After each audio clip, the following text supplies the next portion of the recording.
मध्य प्रदेश में 3 साल में 88 बाघों की मौत हुई है। ये बड़ी खबर निकल कर आ रही है, जहां टेरिटोरियल फाइट से 40 बाघों की मौत हुई है, 14 बाघों का शिकार हुआ है। कान्हा और बांधवगढ़ में सबसे ज्यादा टेरिटोरियल फाइट हुई है। मध्य प्रदेश में अभी 526 बाघ है और नंबर 1 बना हुआ मध्य प्रदेश, जहां लेकिन 3 साल में 88 बाघों की मौत दर्ज की गई है। टेरिटोरियल फाइट से 40 बाघों की मौत हुई, 14 बाघों का शिकार हुआ है। कान्हा और बांधवगढ़ में सबसे ज्यादा टेरिटोरियल फाइट देखी गई है। मध्य प्रदेश में अभी 526 बाघ हैं और मध्य प्रदेश के जंगलों की शान ये बाघ, टाइगर स्टेट का दर्जा मध्य प्रदेश को मिला हुआ। लेकिन 3 साल में 88 बाघों की मौत के बाद से कई सवाल खड़े होने लगे हैं। सबसे ज्यादा सवाल शिकार पर कि 14 बाघों का शिकार भी किया गया है 3 साल में, और टेरिटोरियल फाइट से सबसे ज्यादा मौतें हुई हैं।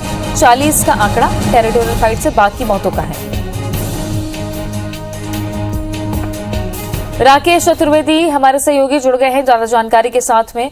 राकेश, 526 बाघों के साथ लगातार मध्य प्रदेश अव्वल दर्जे पर रहा, लेकिन अगर मौतों का आंकड़ा देखें तो बाघों की मौतें कई सवाल खड़ी करती हैं।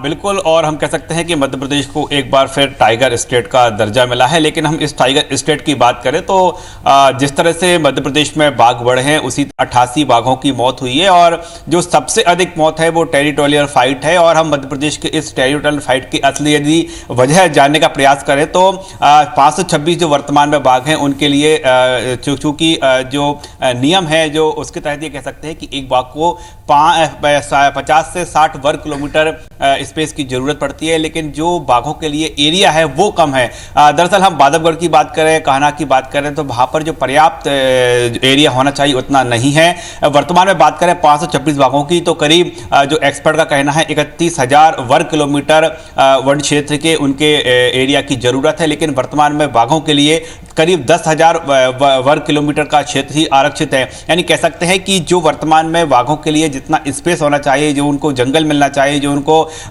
उसका वातावरण मिलना चाहिए, वो 3 गुना कम है, यानी 3 गुना अधिक उसकी जरूरत है। और जो एक्सपर्ट का कहना है कि जो टेरिटोरियल फाइट हो रही है उसकी असली वजह यही है कि बाघों को उनको पर्याप्त स्पेस नहीं मिल पा रहा है। बाघ एक से दूसरे के टेरिटोरियल इलाके में प्रवेश करते हैं तो उस दौरान उनके बीच फाइट होती है और जिसमें से 40 बाघों की मौत हो चुकी है। हालांकि दूसरी ओर बात करें, मध्य प्रदेश में बाघों का शिकार भी लगातार हुआ है और 3 साल में 14 बाघों का शिकार हुआ है, जिसमें उनको शूट किया गया है, उनको जाल में फंसाकर मारा गया है। कई मामले ऐसे भी आए हैं जहां पर कि बाघ के मौके पर शव मिला है, लेकिन उसके जो पैर के नाखून हैं और जो दांत हैं वो गायब मिले हैं। बाद में कार्रवाई की गई तो इसमें शिकारी गिरफ्त में भी आए। तो हम कह सकते हैं कि मध्य प्रदेश को टाइगर स्टेट का दर्जा जरूर मिल चुका है, लेकिन अब जरूरत इस बात को लेकर है कि जिस तरह से हम लगातार टाइगर के जगहों में, टाइगर के घरों में मानव प्रवेश करता जा रहा है, इस पर रोक लगना जरूरी है। इसके साथ ही वन क्षेत्र बढ़ाने की मांग भी कह सकते हैं कि साफ तौर पर उठेगी, क्योंकि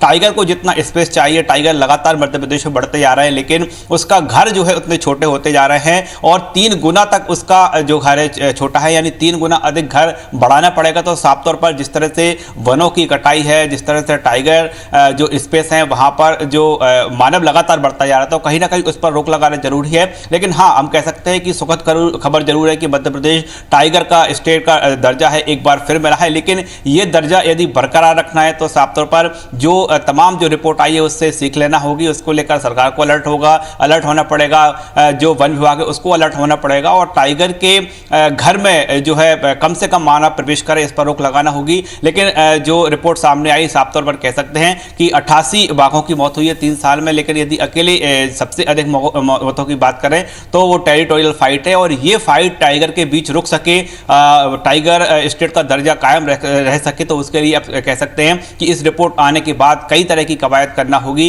जिसमें न सिर्फ वन क्षेत्र को सुरक्षित करना है, वन क्षेत्र को बढ़ाना है, बल्कि टाइगर सुरक्षित रह सके उसके लिए भी तमाम और जाहिर तौर पर टेरिटोरियल फाइट्स रोकनी है तो टाइगर्स का कुनबा भी बढ़ाना पड़ेगा, उनका वन क्षेत्र, उनका घर का दायरा बढ़ाना पड़ेगा, जिस पर भी काम करने की जरूरत है ताकि मध्य प्रदेश का टाइगर स्टेट का दर्जा बरकरार रहे। शुक्रिया आपका राकेश जानकारी के लिए।